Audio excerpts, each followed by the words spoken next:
Let's check out ESPN.com. Story up, as you would expect, just a week after the national championship game, from Bill Connelly, where he says that he's going to do the bracket for next year's college football playoff. Because why wouldn't you do that in January of 2025 for December of 2025 into January of 2026? And I realize this is not like news you'll feel the same way I do.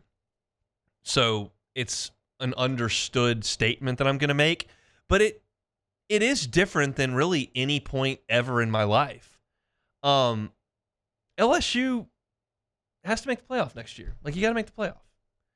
I guess I shouldn't say you have to, because it doesn't mean that like there's going to be massive sweeping changes in the football program if you come up a game short or something. But like that's the goal. You got to make the playoffs. And that can be the case in basketball with the NCAA tournament.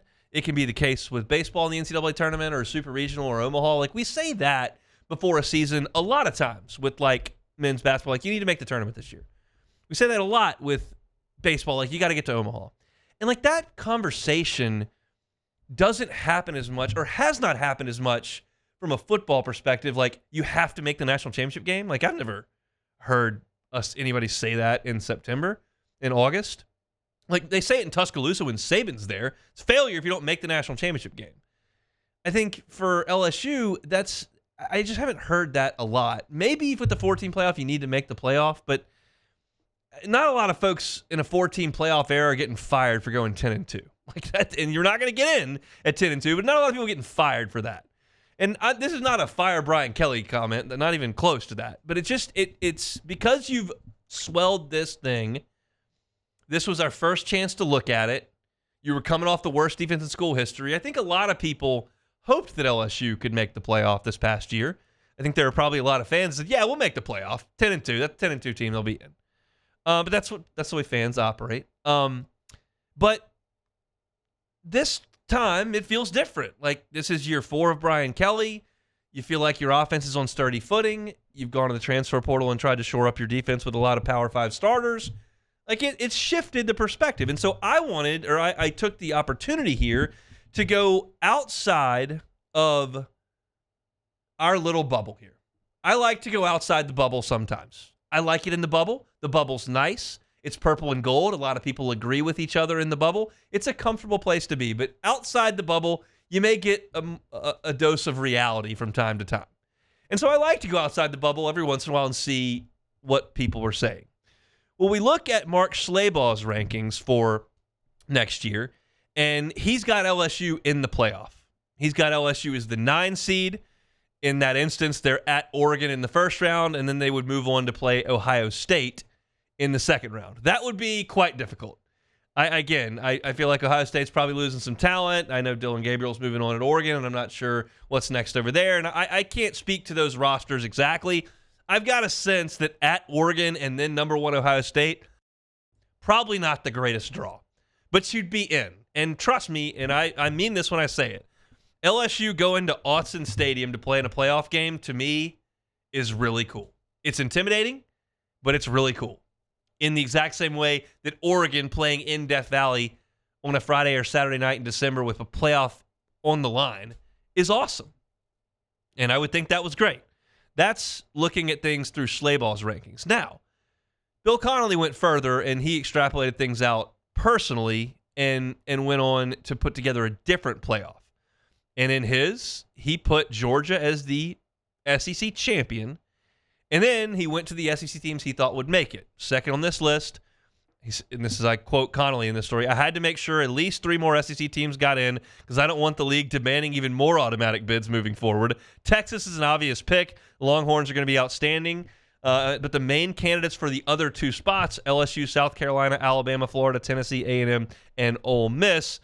Texas doesn't play those teams outside of Florida and A&M, so that's why he feels good about Texas. So that's the second SEC team in. Third, LSU.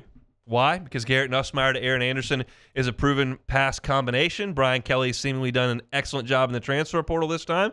And the odds of a second-year leap for defensive coordinator Blake Baker with linebackers Whit Weeks and Harold Perkins Jr. returning are solid. So right now, Bill Connelly, who's really an analytics guy, thinks that LSU is right there slotted behind Georgia and Texas. He also put Alabama in.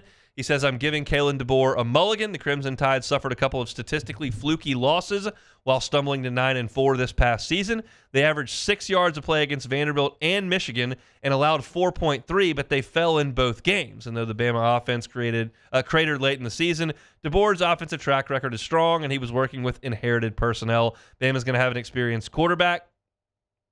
An inexperienced quarterback in 2025, but everyone should understand that each other a bit more, and the talent levels will be so ridiculously high that'll give the Tide the edge over a Florida team with another brutal schedule, a Tennessee team with a rebuilding offense, an A&M team with a rebuilding defense, as well as a fully rebuilding Ole Miss. So that's a lot of words to get through with this story, but the point is that he feels like LSU is right there in the conversation with Georgia, Texas, and Bama as playoff teams. And in this scenario, and go back to my comment about LSU playing at Autzen Stadium or Oregon coming to LSU, in this scenario where LSU gets the 10 seed, they're at Notre Dame in the first round of the playoffs.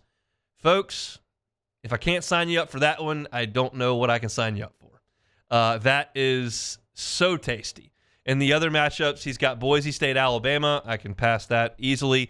Notre Dame, North Carolina at Texas in a fake Mac Brown Bowl, I guess, there. But that, as he mentions, would be Bill Belichick against Arch Manning. So Belichick versus Manning, something we saw in the AFC for a lot of years. You would have it in the CFB. And then at 9 and 8, he has a lot of fun here with Ohio State at Michigan.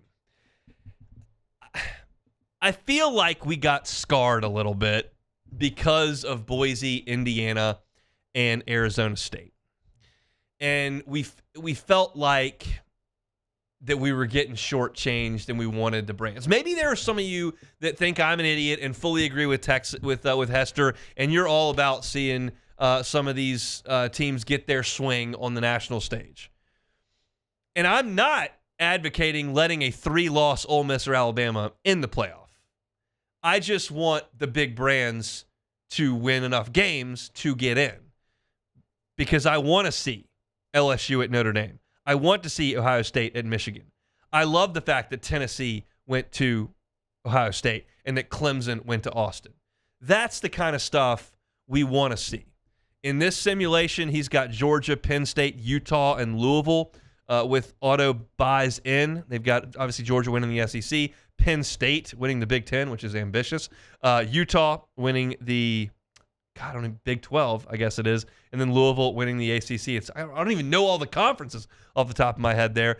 And so that, Utah and Louisville, I don't think are moving a lot of people's needles there.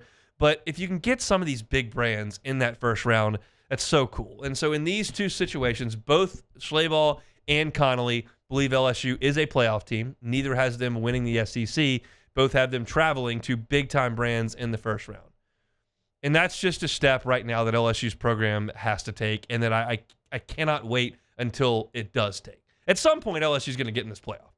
It's too good a program, too good of a brand name to completely crater and miss this thing for 10 straight years. Like, they're going to get there at some point or another. But I think we're all in agreement as you look at this, like, it's got to happen. And that's the sentiment from down here. Again, I just kind of like to go outside the bubble and look and see what the national folks think.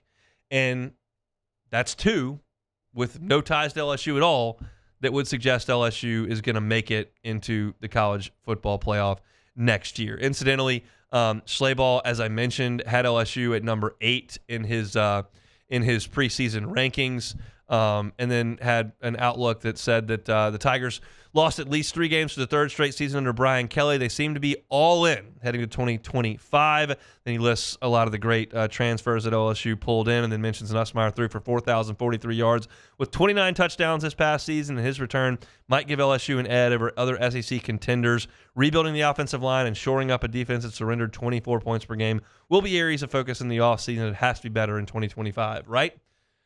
I guess it didn't have to be better in 2025, but we're all hopeful that it is better in 2025. And if it is better by 2 games, you're talking about a playoff team, and that's the goal around here. And we'll certainly be talking about it over the next 9 months. Hey, thanks for watching Hunt on LSU. Before you get out of here, do us a couple of favors. Hit that like button. Leave your comments below and subscribe to the channel for all your Fighting Tiger football talk. See you next time.